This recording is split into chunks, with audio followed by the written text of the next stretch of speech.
Hello. కానమోకు కథావచనం మోహనవచనం పరిజ్ఞాన హితబాండం నిత్య చదువరి శ్రోతలకు ఆహ్వానం. నమస్కారం.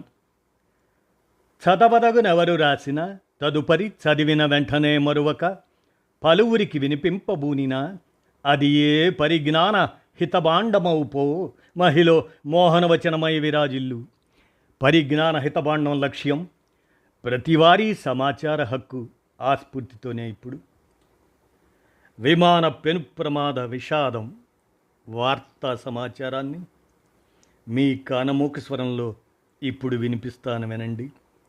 జూన్ 12, 2025 నాటి దుర్ఘటనను ఏ మత దైవ విశ్వాసాల కర్మ సిద్ధాంతం ఇది?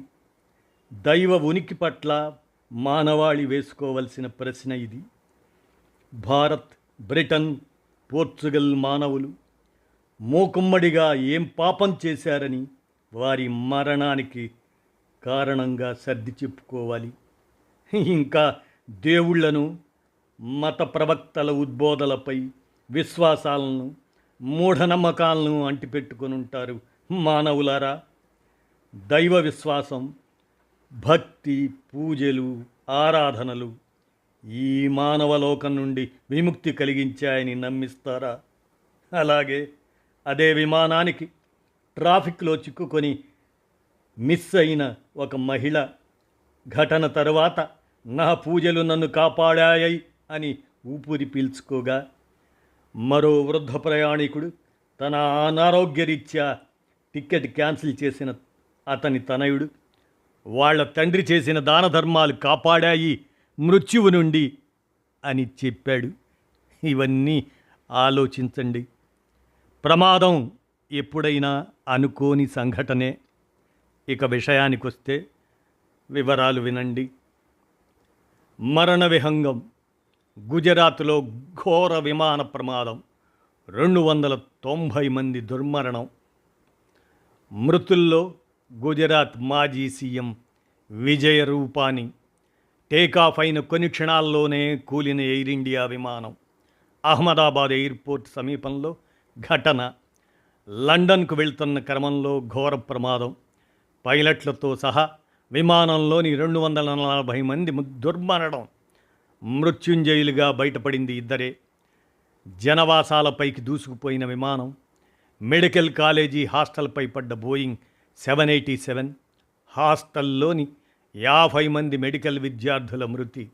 గుర్తుపట్టలేని విధంగా కాలిపోయిన మృతదేహాలు.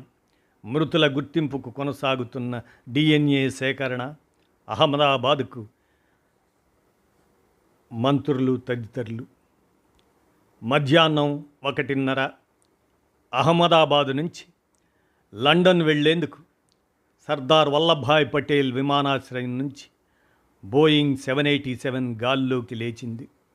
కేవలం 59 సెకన్లలోనే ఎలా పైకి లేచిందో అలాగే కిందకు కూలిపోయింది. చుట్టుపక్కల జనవాసాల్లోకి దూసుకుపోయింది. విమానం అప్పుడే బయలుదేరడంతో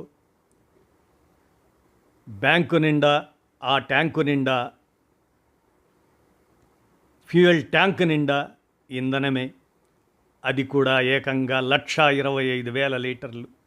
దాంతో భారీ విస్ఫోటం, పెద్ద ఎత్తున మంటలు, కరిమబ్బులు నేలకు దిగాయా అన్నట్లు చుట్టూ దట్టంగా కమ్మేసిన పొగ.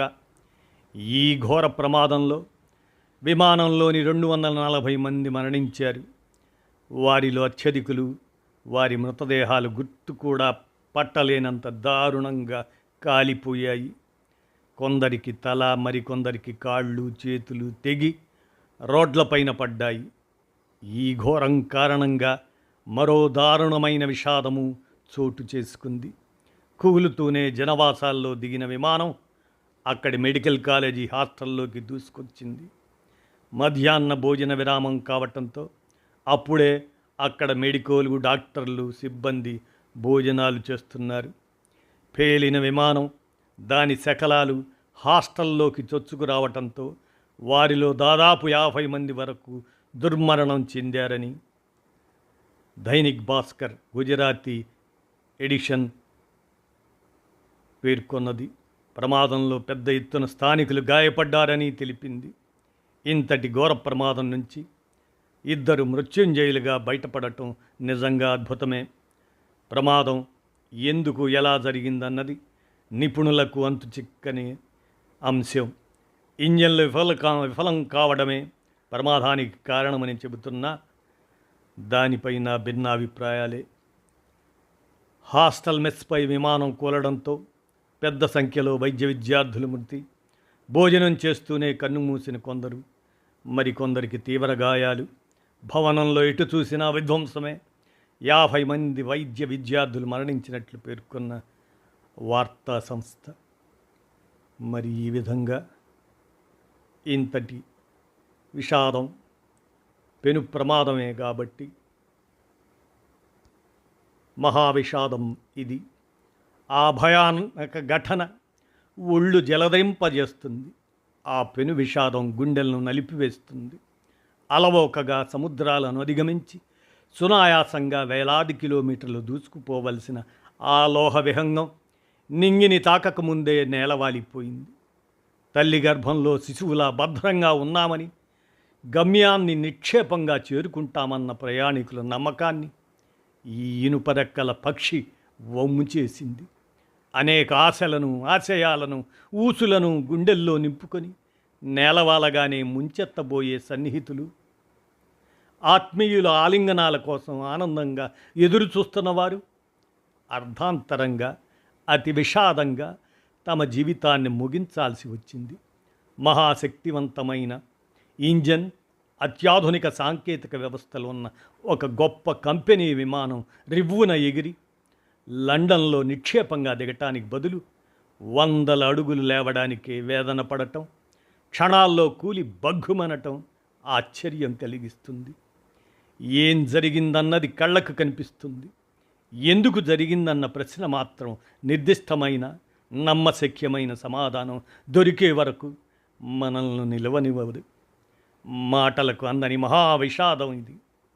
పట్టుమని 900 అడుగులు కూడా లేవలేక విమానం కుప్పకూలింది.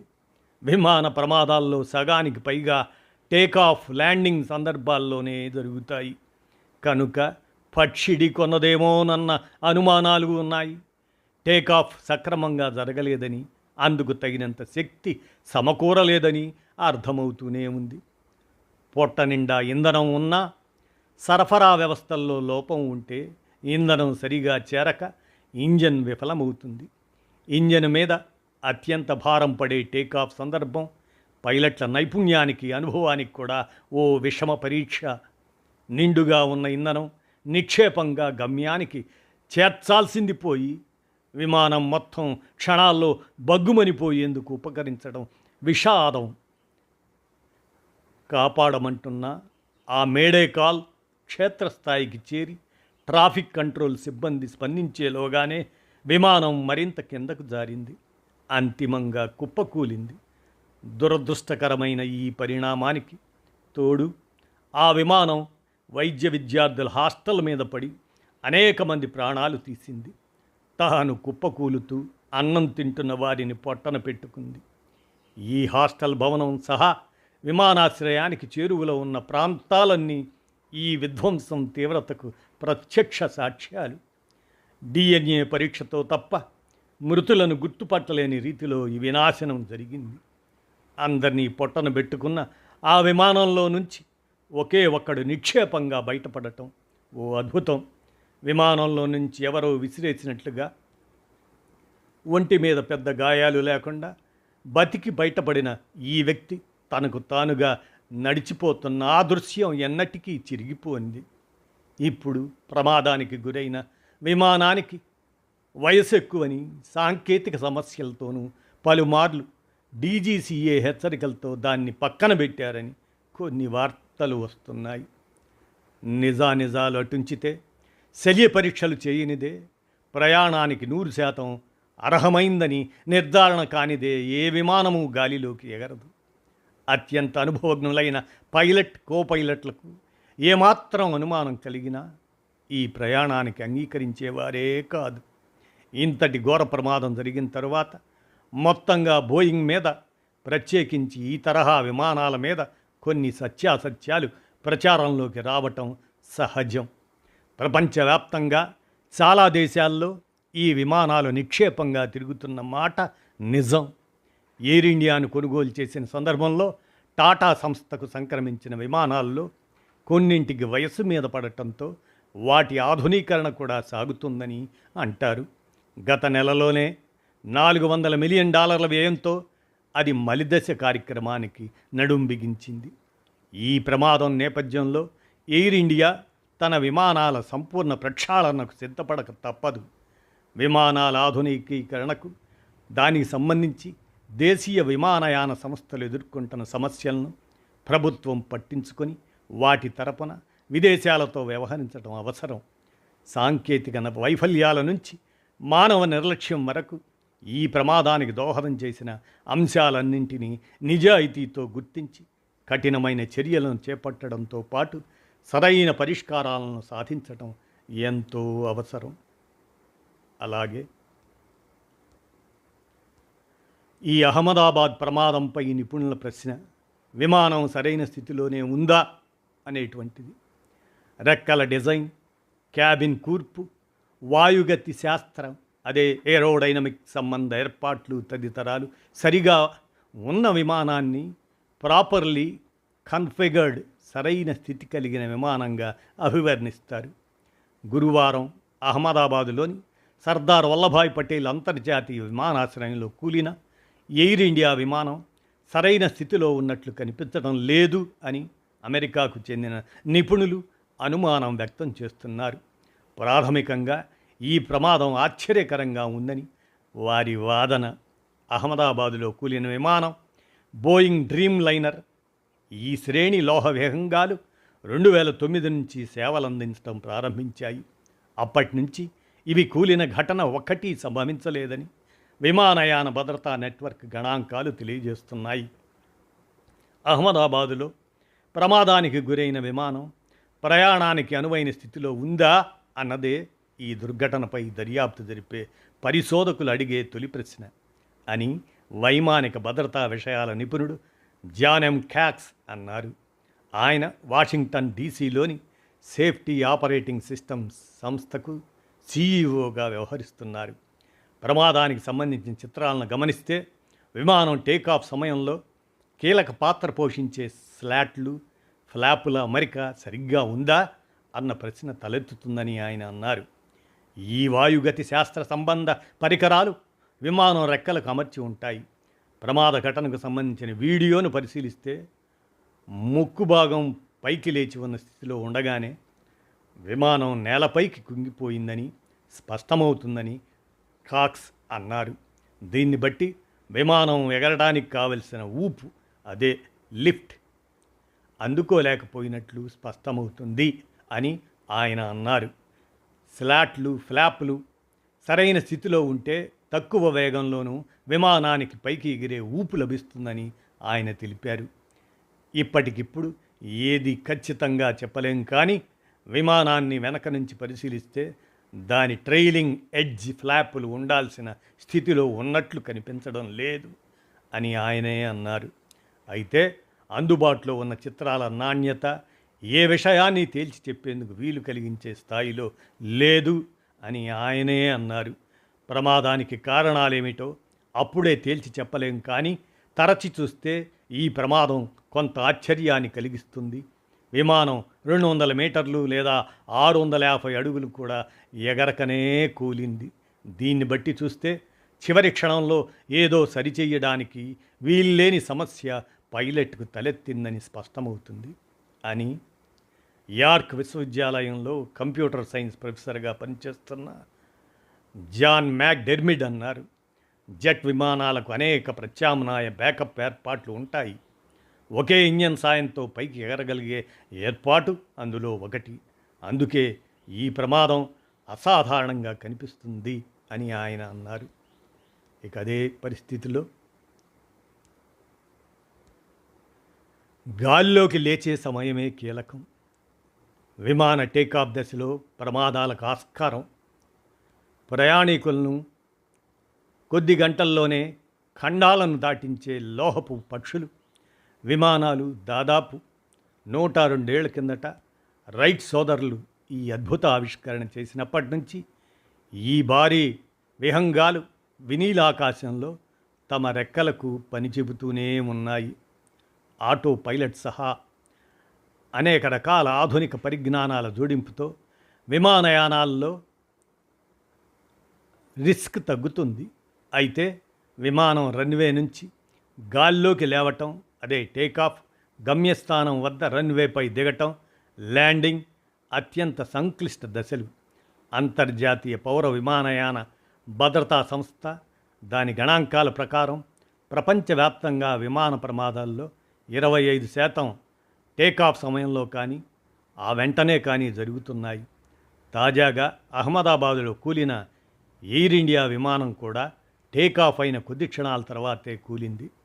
విమానం ఆకాశంలో స్థిరమైన ఎత్తుకు చేరాక సాగే ప్రయాణాన్ని దాన్ని క్రూటింగ్ దశ అంటారు. టేకాఫ్, ల్యాండింగ్ ఆ దశలతో పోలిస్తే ఈ సమయంలో ప్రమాదాలు తక్కువ. మరి టేకాఫ్లో ముప్పులేమిటని పరిశీలిస్తే నిర్దిష్ట వేగంతో రన్వేపై దూసుకెళ్తూ సరైన విధానాలు అనుసరిస్తేనే విమానం గాల్లోకి లేవగలుగుతుంది. ఇందులో భాగంగా అప్పటి వరకు రన్వేపై నిశ్చలంగా ఉన్న విమానం ఒక్కసారిగా పూర్తి స్థాయిలో జోరందుకుంటుంది. ఈ క్రమంలో పైలట్లు విమానం గరిష్ట సామర్థ్యంతో పనిచేయాల్సి ఉంటుంది. ఇంజన్లు పూర్తి స్థాయిలో శక్తిని వెలువరిస్తాయి. ఈ సమయంలో పైలట్ల మధ్య విస్తృత సమన్వయం అవసరం. మెరుపు వేగంతో నిర్ణయాలు తీసుకోవాలి. టేకాఫ్ సాఫీగా సాగడానికి రన్వే ఉపరితలం నుంచి గాలి వేగాన్ని కొలిచే సెన్సర్ల వరకు లోపరహితంగా పనిచేయాలి. ఇంజన్ వైఫల్యమా కారణం? టేకాఫ్ సమయంలో విమాన ఇంజన్లపై గరిష్ట ఒత్తిడి పడుతుంది. అలాంటి పరిస్థితుల్లో వాటిని పక్షి ఢీకొట్టడం, ఇంధన పీడనం, పడిపోవటం, తయారీ లోపాలు వంటివి తలెత్తితే దిద్దుబాటు కష్టం కావచ్చు. మరి పైలట్ తప్పిదం అంటే టేకాఫ్ సమయంలో ప్రమాదాలకు ప్రధాన కారణం మానవ తప్పిదాలేనని నిపుణులు చెబుతున్నారు. సంక్షోభ సమయంలో పైలట్ తక్షణం స్పందించకుంటే పెను ముప్పు తలెత్తవచ్చు. ప్రమాదాలకు దారితీసే పైలట్ తప్పిదాలు ఎలా ఉంటాయంటే వేగాన్ని తప్పుగా అర్థం చేసుకోవటం, టేకాఫ్కు ముందు పైలట్లు వాతావరణ పరిస్థితులు, రన్వే పొడవు, విమాన బరువు, ఇంధన స్థాయి వంటి వివరాలను విశ్లేషించాలి. వాటి ఆధారంగా కీలక వేగాలను లెక్కించుకోవాల్సి ఉంటుంది. పైలట్లు రన్వేపై వేగంగా కొద్ది దూరం ప్రయాణించాక రొటేషన్ పాయింట్ను నిర్దేశించుకోవాలి. ఆ దశలో విమాన ముందు భాగాన్ని స్వల్పంగా పైకి లేచేలా చేయాలి. దీనివల్ల విమానం గాల్లోకి లెగుస్తుంది. ఆ రొటేషన్ పాయింట్ను తప్పుగా లెక్కించడం కూడా ప్రమాదాలకు కారణమవుతుంది.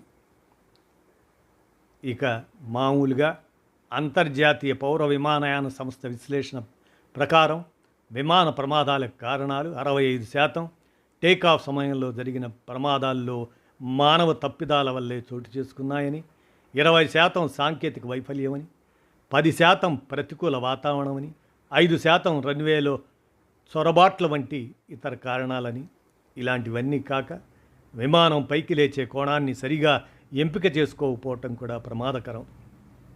సాంకేతిక వైఫల్యాల విషయంలో విమానంలోని కీలక వ్యవస్థల్లో అప్పటి వరకు బయటపడని లోపాలు టేకాఫ్ సమయంలో వెలుగు చూడవచ్చు. ఉదాహరణకు చక్రాల వ్యవస్థ, హైడ్రాలిక్స్, ఆటో ట్రవటల్, అలాగనే గాలి వేగ సూచికలు, అటువంటి వాటిలో అకస్మాత్తుగా లోపాలు బయటపడవచ్చు. వాతావరణ సమస్యలను మనం పరిగణలోకి తీసుకుంటే తీవ్ర ప్రతికూల వాతావరణం, దాని దృశ్య, అట్లానే దృశ్య స్పష్టత తక్కువగా ఉండటం, ఉరుములు మెరుపులతో కూడిన వర్షాలు విమానయానానికి ప్రధాన విలన్లు. అకస్మాత్తుగా గాలిలో ఒక ప్రాంతంలో మైక్రో బరస్ట్ అవటం, ఇటువంటివి ఏర్పడతాయి. దీనివల్ల ఆ ప్రదేశంలో గాలి బలంగా కిందికి దూసుకొస్తుంది. టేకాఫ్ తర్వాత గాల్లో స్థిరంగా ఉండటానికి ప్రయత్నిస్తున్న విమానాన్ని ఇది అస్థిరపరుస్తుంది. ఇక రన్వేపై అడ్డంకులు. రన్వేపైకి అకస్మాత్తుగా ఓ పక్షి కానీ వాహనం మరో విమానం వచ్చి చేరినప్పుడు స్పందించడానికి పైలట్కు కొన్ని సెకన్ల సమయమే ఉంటుంది. కొన్నిసార్లు దిద్దుబాటు చర్యలు అసాధ్యం కావచ్చు. ఏది ఏమైనా పైలట్ నిర్ణయాలే కీలకం. క్రూటింగ్ దశలో ఆటో పైలట్ సేవలను పొందవచ్చు. ఈ వ్యవస్థ పైలట్ జోక్యం లేకుండా నిర్దిష్ట ప్రయాణ మార్గంలో విమానాన్ని నడుపుతుంది. అందుకు అవసరమైన సర్దుబాట్లు స్వయంగా చేపడుతుంది. టేకాఫ్ సమయంలో ఆ వెసులుబాటు ఉండదు. ప్రతి విన్యాసం, ప్రతి కమాండర్ను పైలట్ స్వయంగా చేపట్టాల్సి ఉంటుంది. పైగా అది సకాలంలో జరగాలి.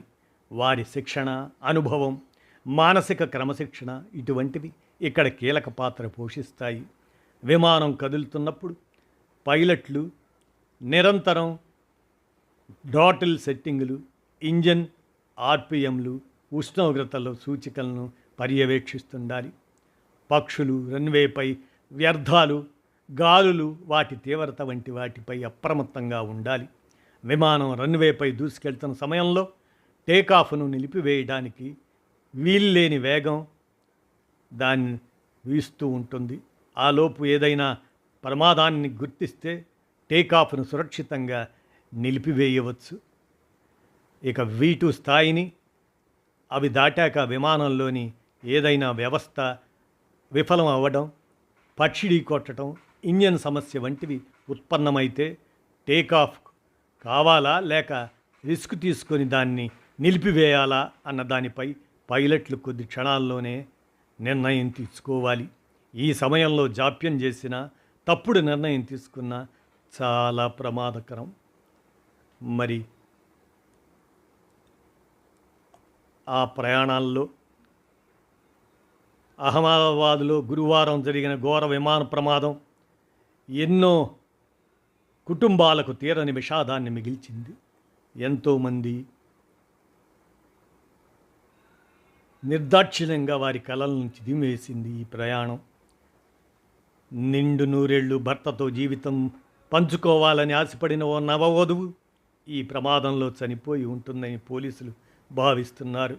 లండన్లో ఉన్న తన భర్తను కలిసేందుకు బయలుదేరిన ఆమె జాడ తెలియక ఆ కుటుంబం తీవ్ర విషాదంలో మునిగిపోయింది. రాజస్థాన్కి చెందిన ఖుష్బూకు ఇటీవలే వివాహమైంది.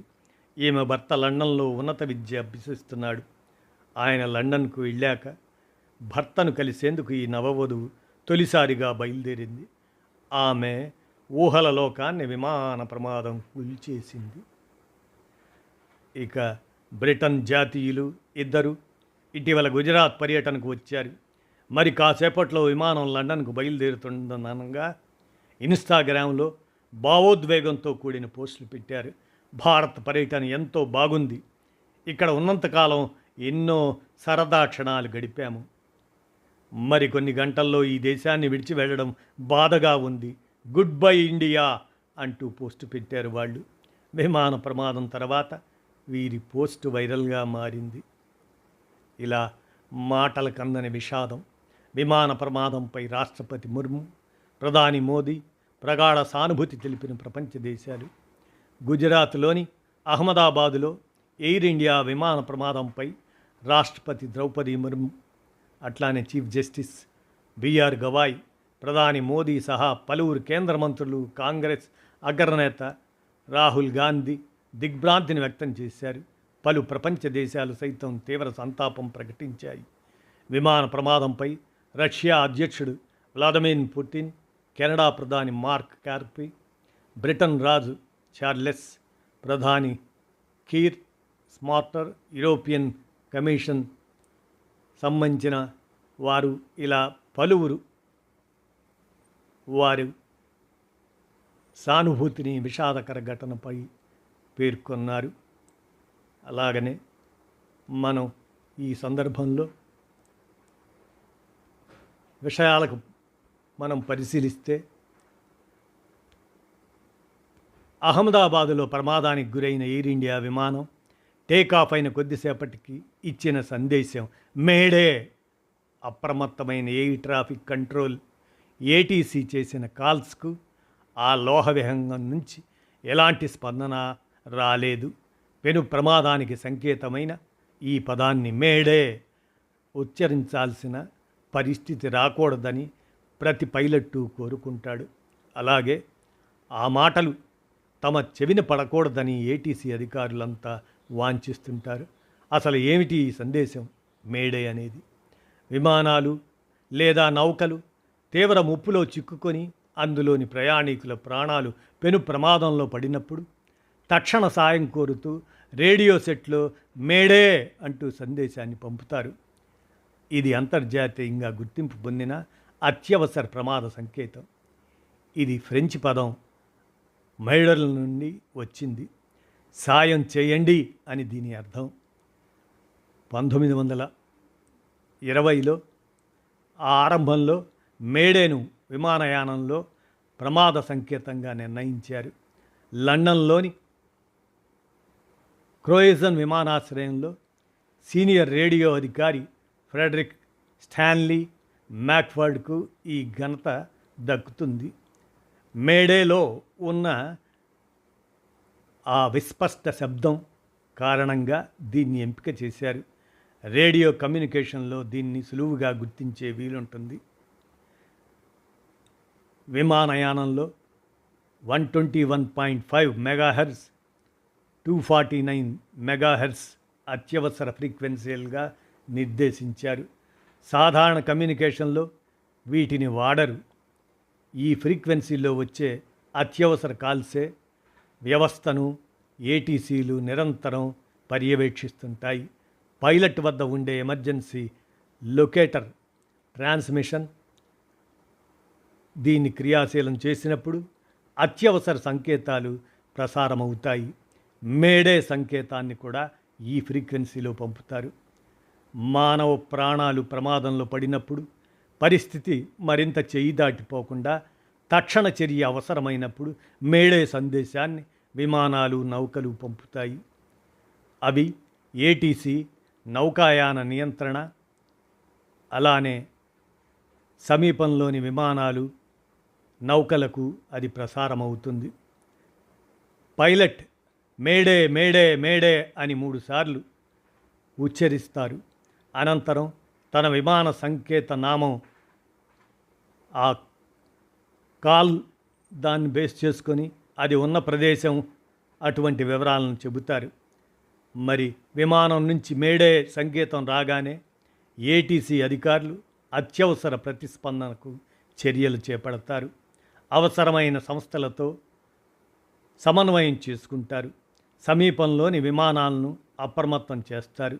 పరిస్థితిని బట్టి అటువైపు వెళ్ళవద్దని వాటికి సూచిస్తారు. ప్రత్యేక విభాగం అనేది మరి ఆ సంకేతాలతో 1989లో యునైటెడ్ ఎయిర్లైన్స్కి చెందిన ఆ ఫ్లైట్ విమానం దాని నుంచి షికాగోకు వెళ్తున్నప్పుడు ఇంజిన్ విఫలమైంది. దీనివల్ల హైడ్రాలిక్ నియంత్రణలన్నీ మొరాయించాయి. వెంటనే పైలట్లు మేడే సందేశాన్ని పంపారు. దీనివల్ల ఏటీసీ అత్యవసర సేవల విభాగాలు అప్రమత్తమయ్యాయి. అయోవా రాష్ట్రంలోని సియాక్ సిటీలో ఇది కుప్పకూలినట్లు దిగినది. అయితే సకాలంలో సహాయ చర్యలు చేపట్టడం వల్ల చాలామంది ప్రయాణికులను రక్షించడానికి వీలైంది. మరి బోయింగ్ విమానాలు ఎంత సురక్షితం అనే దాన్ని మనం పరిశీలిస్తే అహ్మదాబాద్ ప్రమాదంలో తలెత్తుతున్న సందేహాలు, 787 డ్రీమ్ లైనర్లో తరచూ సాంకేతిక సమస్యలు తలెత్తటం, 6 ఏళ్ల క్రితం ఇండోనేషియా ఇథియోపియాల్లో ఘోర ప్రమాదానికి గురైన 737 MAX 8 ఆ శ్రేణి జట్లే. అహ్మదాబాదులో జరిగిన ఘోర విమాన ప్రమాదం గగనతలంలో ప్రయాణాల భద్రతకు సంబంధించిన అంశాలను మరోసారి తెరపైకి తీసుకొచ్చింది. ప్రపంచంలోని వివిధ సంస్థలు తయారీ విమానాలతో పోల్చినప్పుడు బోయింగ్ ఎయిర్క్రాఫ్ట్కు సాంకేతికత, భద్రత, వేగం, ఇంధన వినియోగం వాటి పరంగా అత్యున్నతమైనవే అని అభిప్రాయం ఉన్నది. ముఖ్యంగా 787 డ్రీమ్లైనర్ విమానాలు ఎక్కువ సంఖ్యలో ప్రయాణికులను సుదూర గమ్యస్థానాలకు తీసుకెళ్లడానికి అనువైనవిగా భావిస్తున్నారు. డ్రీమ్లైనర్ విమానాల్లో ఇప్పటికే పలుమార్లు సాంకేతిక సమస్యలు తలెత్తినా ఆ శ్రేణి విమానం కుప్పకూలడం ఇదే తొలిసారి. అహ్మదాబాద్ ప్రమాదం నేపథ్యంలో బోయింగ్ విమానాలు ఏ మేరకు సురక్షితమైనవి అనే సందేహాలు వ్యక్తమవుతున్నాయి. ఈ సంస్థ తయారీ డ్రీమ్లైనర్ విమానాల గురించి ఆరా తీస్తున్నారు. 2009లో తొలి డ్రీమ్లైనర్ ఆరంభిస్తుండగా అమెరికాకు చెందిన విమాన నిర్మాణ సంస్థ బోయింగ్ 787 డ్రీమ్లైనర్ ఆ శ్రేణి విమానాల తయారీకి 2000 సంవత్సరంలో సంకల్పించింది. ఎక్కువ దూరం ప్రయాణించే విమానాల్లో విప్లవాత్మక మార్పులు తీసుకొచ్చేలా ప్రాజెక్టుకు శ్రీకారం చుట్టింది. అంచనా వేసిన దానికన్నా 3 ఏళ్లు ఆలస్యంగా తొలి డ్రీమ్లైనర్ 2009 డిసెంబర్ 15న గగనతలంలో చక్కర్లు కొట్టింది. జపాన్కు చెందిన నిప్సన్ ఎయిర్వేస్ 2011 సెప్టెంబర్ 8న డ్రీమ్లైనర్ను మొట్టమొదట వాణిజ్యపరమైన సేవలకు వినియోగించింది. మరి 100 కోట్ల మంది ప్రయాణికులు ప్రపంచవ్యాప్తంగా 787 డ్రీమ్లైనర్ విమానాల్లో ఇప్పటి వరకు ప్రయాణించారు. బోయింగ్ సంస్థ ఇటీవల ఆ ప్రకటనను వెలువరించింది. వివిధ విమానయాన సంస్థలు వాటి వద్ద 1189 పైగా ఈ శ్రేణి విమానాలు ఉన్నాయి. ఎయిర్ ఇండియా 84 డ్రీమ్లైనర్ ద్వారా ప్రయాణికులకు సేవలు అందిస్తుంది. ఇది ఏకబిగిన 13,000 కిలోమీటర్లు ఎగరగలదు. బోయింగ్ సంస్థ రూపొందించిన వైడ్ బాడీ మోడల్స్లో 787-8 డ్రీమ్లైనర్ ఒకేసారి 2,42,220 మంది వరకు ప్రయాణించవచ్చు. అదే 200. ఆ విధంగా ఎయిర్లైన్ సంస్థలు ఖండాంతర ప్రయాణాలకు ఈ మధ్యస్థ పరిమాణం కలిగిన విమానాలను 242 నుంచి 290 మంది వరకు ఆ విమానంలో ప్రయాణించవచ్చు. ఈ విమానాలను వినియోగిస్తుంటారు. డ్రీమ్లైన్ విమానం ఏకబిగిన 13,530 కిలోమీటర్ల దూరం ప్రయాణించగలదు. మరి ఈ భారత్కు అమెరికా దర్యాప్తు బృందం వస్తున్నారు ఈ సంఘటన మీద. పౌర విమాన ప్రమాదాలపై దర్యాప్తు నిర్వహించే అమెరికా ప్రభుత్వ సంస్థ నేషనల్ ట్రాన్స్పోర్టేషన్ సేఫ్టీ బోర్డ్ ఓ బృందాన్ని భారత్కు పంపిస్తున్నారు. గురువారం ఈ విషయం వెల్లడించింది. అహ్మదాబాద్ ఘటనపై భారత్కు చెందిన విమాన ప్రమాదాల దర్యాప్తు ఆ సంస్థను చేపట్టి సమాచార సేకరణకు దర్యాప్తుకు ఆ బృందం సహకారం అందిస్తుందని సామాజిక మాధ్యమం ద్వారా వెల్లడించారు. ఇక మరి విమానయాన విషాదాల గురించి మనం పరిశీలిస్తే ప్రమాదానికి పక్షులే కారణం అంటే అహ్మదాబాదులోని సర్దార్ వల్లభాయ్ పటేల్ అంతర్జాతీయ విమానాశ్రయ సమీపంలో గురువారం కూలిన విమానాన్ని పక్షులు ఢీకొని ఉండే అవకాశం ఎక్కువగా ఉందని నిపుణులు చెబుతున్నారు. అతి సున్నితమైన విమాన భాగాలను పక్షులు ఢీకొన్నప్పుడు ఇంజన్లు విఫలమై విమానం కూలిపోతుందని అంటున్నారు. ఈ ప్రమాదానికి పక్షి ఢీకొనటమే ప్రధాన కారణమయ్యే అవకాశాలు ఎక్కువగా ఉన్నాయని దాదాపు 2 దశాబ్దాల పాటు బోయింగ్ విమానాలు నడిపిన అనుభవం ఉన్న ఒక మాజీ పైలట్ తెలిపారు. ప్రాథమికంగా పరిశీలిస్తే పక్షులు ఢీకొట్టడంతో విమానంలోని 2 ఇంజన్లు విఫలమై ఉండవచ్చని అనిపిస్తుందని, టేకాఫ్ సరిగ్గా జరగలేదు, పైకి వెళ్లాల్సిన విమానం ఒక్కసారిగా కిందకు దిగినట్లు కుంగినట్లు వీడియోలో కనిపిస్తుంది. ఇంజన్ విఫలం కావటం లేదా విమానం పైకి ఎగరలేకపోయిన సందర్భంలోనే ఇలా జరుగుతుందని ఆయన వివరించారు. ప్రమాదానికి గురైన విమానం 11 ఏళ్ల నాటిదని, సాధారణ ప్రమాణాల ప్రకారం అంత పాతదేమీ కాదు, అందుకే సాంకేతిక సమస్య కారణం కావచ్చునని విమానయాన నిపుణులు సంజయ్ లాబర్ పేర్కొన్నారు. మనం గనక విమానయాన విషాదాలను పరిశీలిస్తే ఎయిర్ ఇండియా విమానం గురువారం గుజరాత్లోని సర్దార్ వల్లభాయ్ పటేల్ అంతర్జాతీయ విమానాశ్రయం రన్వే నుంచి ఆకాశంలోకి ఎగిరిన కొన్ని సెకండ్లలోనే కుప్పకూలడం ప్రపంచాన్ని తీవ్ర దిగ్భ్రాంతికి గురి చేసింది. దేశంలో గత 5 ఏళ్లలో జరిగిన భారీ విమాన ప్రమాదాల్లో ఇది ఒకటి. ప్రపంచ పౌర విమానయాన చరిత్రలో మాయని మచ్చలుగా మిగిలిన ఈ ప్రమాదాలు అనేకం జరిగాయి. వాటిలో ప్రధానమైనవి మనం కొన్నిటిని దృష్టిలోకి తీసుకుంటే, గత సంవత్సరం డిసెంబర్ 29న థాయిలాండ్ నుంచి ప్రయాణికుల్ని మోసుకొచ్చిన ఓ విమానం దక్షిణ కొరియాలోని ముదాన్ అంతర్జాతీయ విమానాశ్రయంలో దిగబోతూ కుప్పకూలింది. రన్వేపై దిగుతున్న విమానాన్ని ఒక పక్షి ఢీకొనడంతో ఆ ప్రమాదం సంభవించింది. దుర్ఘటనలో 179 మంది మృత్యువాత పడ్డారు.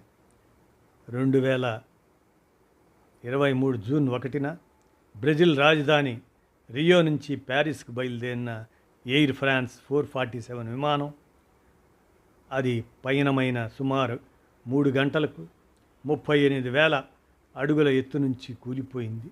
ఈ దారుణ ప్రమాదంలో 228 మంది మృతి చెందారు. ఇలా 1998 సెప్టెంబర్ 2న న్యూయార్క్ నుంచి జెనీవాకు వెళ్తున్న స్విస్ ఎయిర్ విమానంలో మంటలు చెలరేగి కెనడాలోని నోవాస్కాటియా తీరానికి సమీపంలో అట్లాంటిక్ మహాసముద్రంలో పతనమైంది. విమానంలో ప్రయాణిస్తున్న 229 మంది ప్రయాణికుల ప్రాణాలు గాలిలో కలిసిపోయాయి.